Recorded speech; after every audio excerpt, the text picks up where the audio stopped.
morning, good afternoon, good evening. Zimbabwe is a failed state. And one of the characteristics of a failed state is that it's not able to provide some of the basic necessities to its people. Things like education,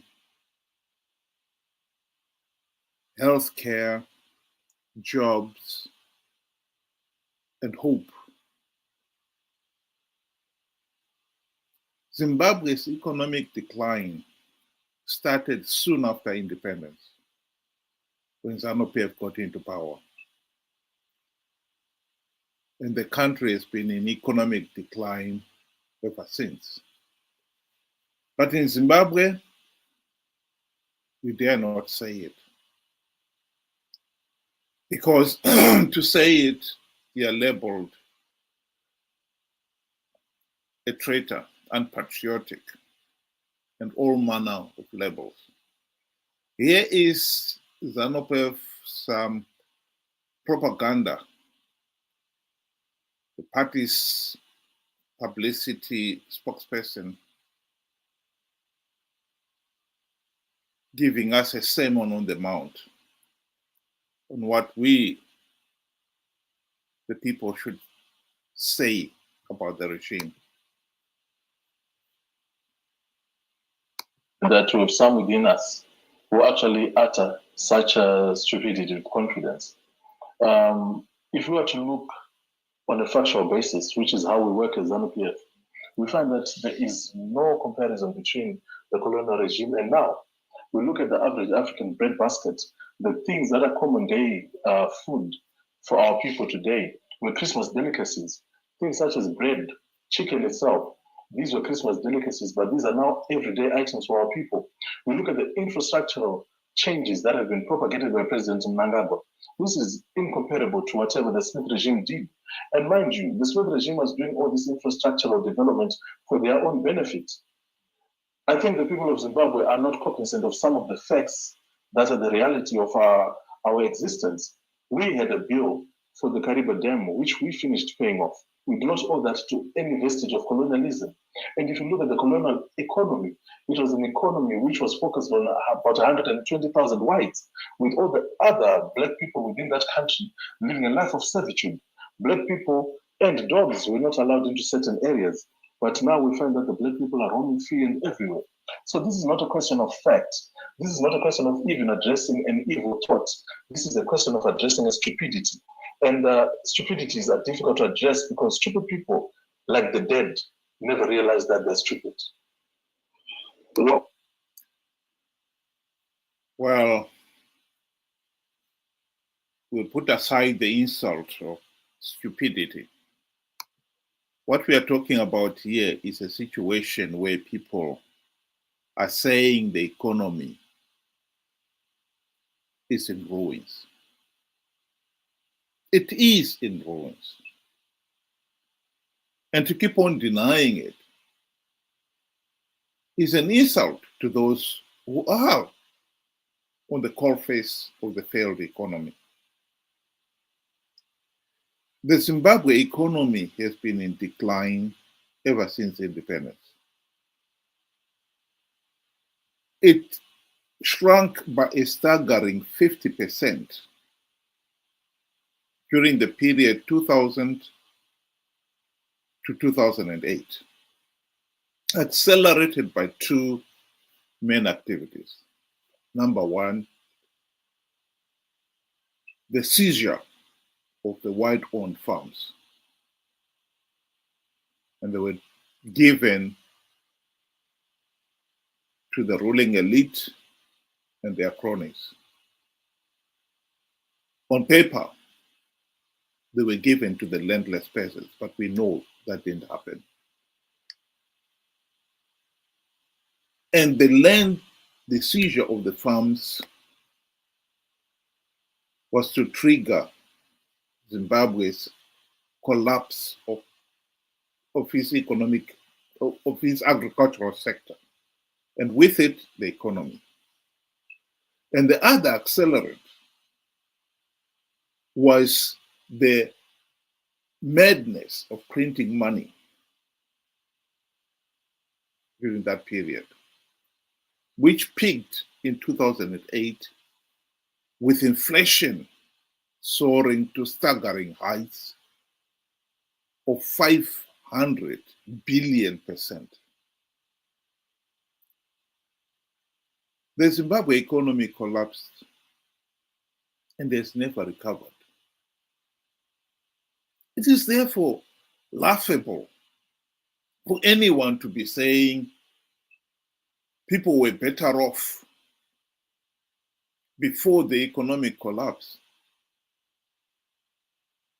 than they are after the collapse. Doesn't make any sense at all. The reality on the ground speaks for itself. Millions of Zimbabweans are living in abject poverty, and millions more have left the country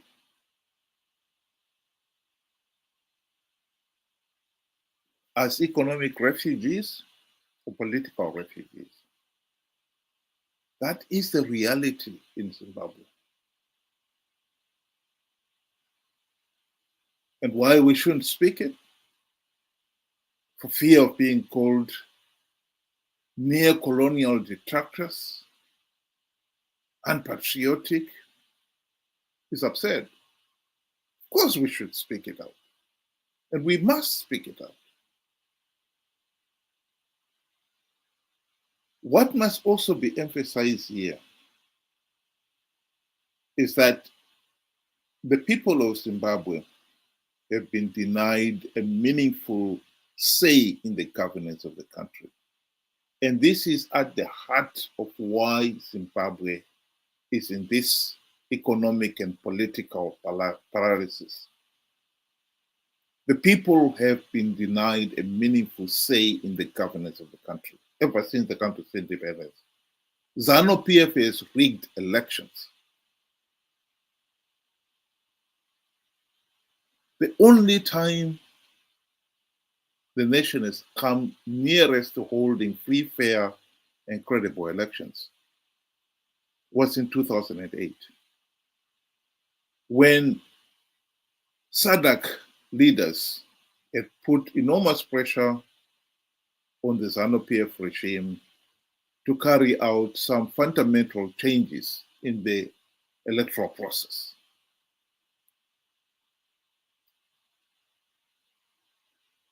And in the March vote, the people of Zimbabwe did vote for change. And when Mnangagwa realized that ZANU PF was losing the elections, while others accepted that reality, Mnangagwa did not. And he, by his own admission, organized what can only be called an electoral coup. Here is what Mnangagwa himself said on the subject. 2008 patakaita ma-elections pakaposa papinda Tsvangirai ndandiri election agent ya president.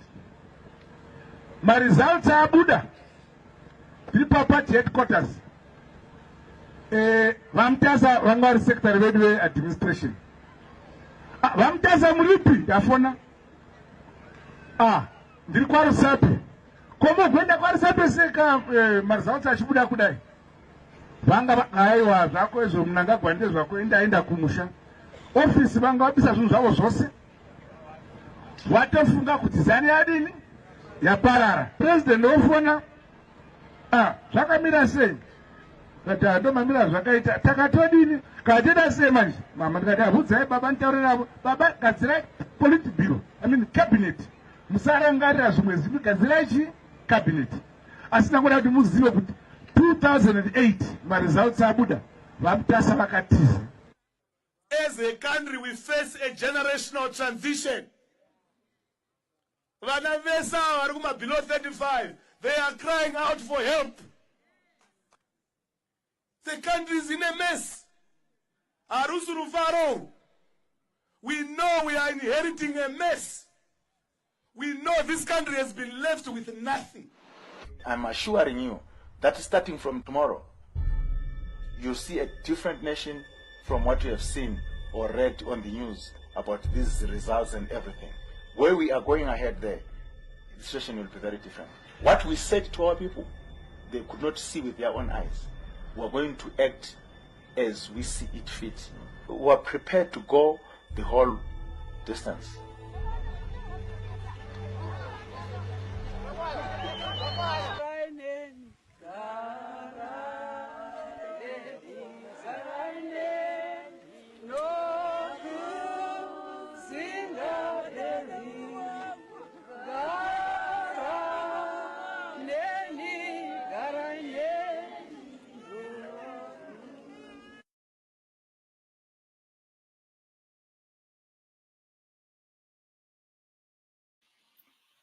So the truth of the matter is that Zimbabwe is indeed a failed state.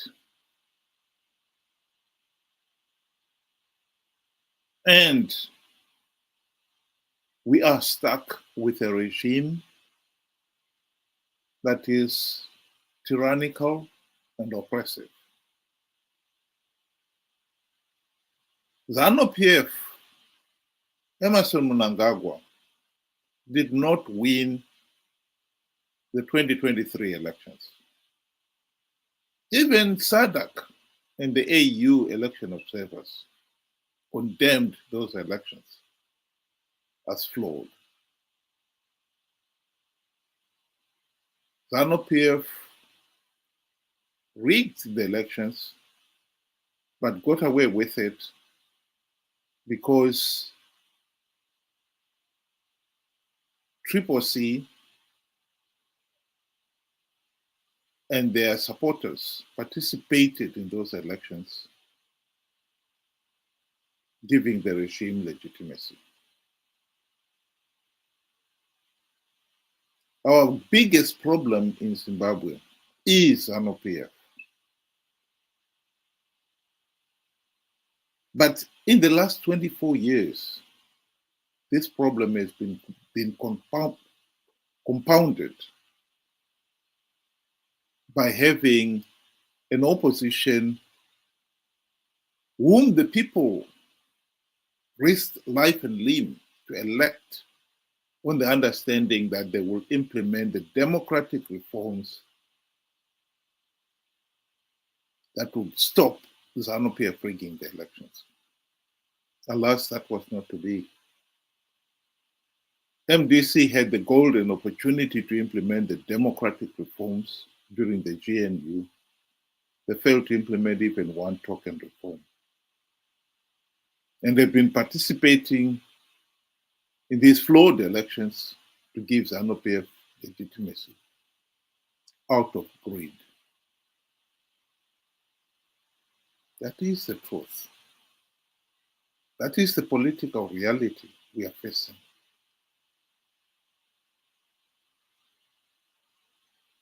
I think it is absurd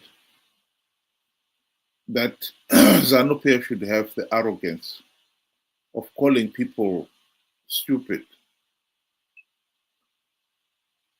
who dare to admit, who dare to say that the country is a failed state, who dare to say that they are suffering,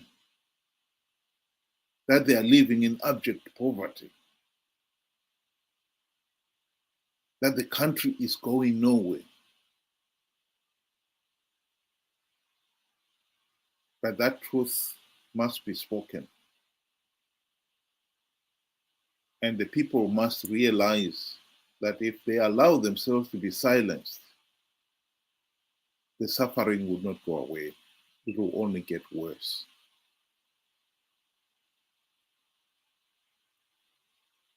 The challenge of ending the ZANU PF dictatorship,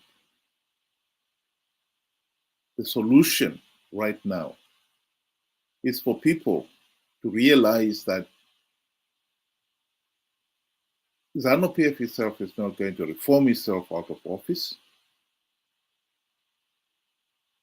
And our friends here will continue to spill out the propaganda that Zimbabwe is doing very well. Vision 2030 is a reality when we all know it's a mirage. And meanwhile, the regime will be doing everything in its power to make sure that they rig the elections, the 2028 elections.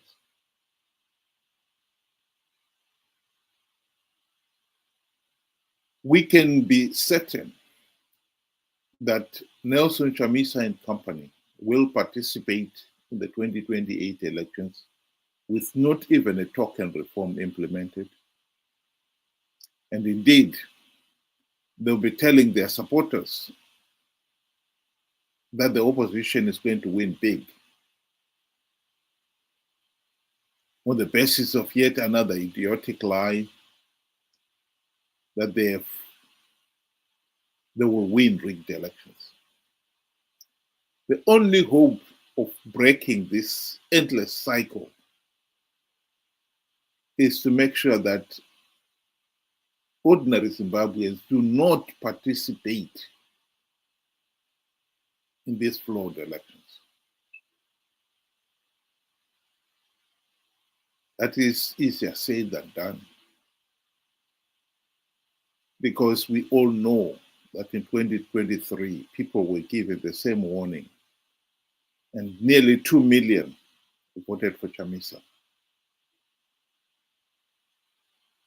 Persuading those 2 million to stop participating is the challenge.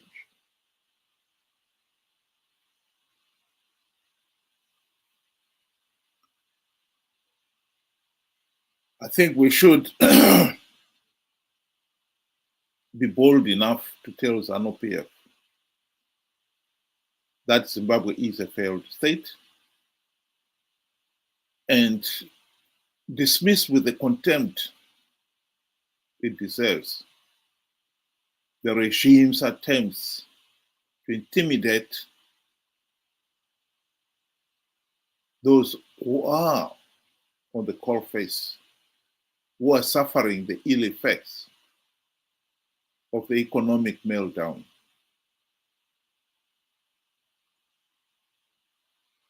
We should not allow ourselves to be silenced. We are suffering, and the economic meltdown will only get worse the longer this regime stays in power. Food for thought. Thank you very much. Have a good day.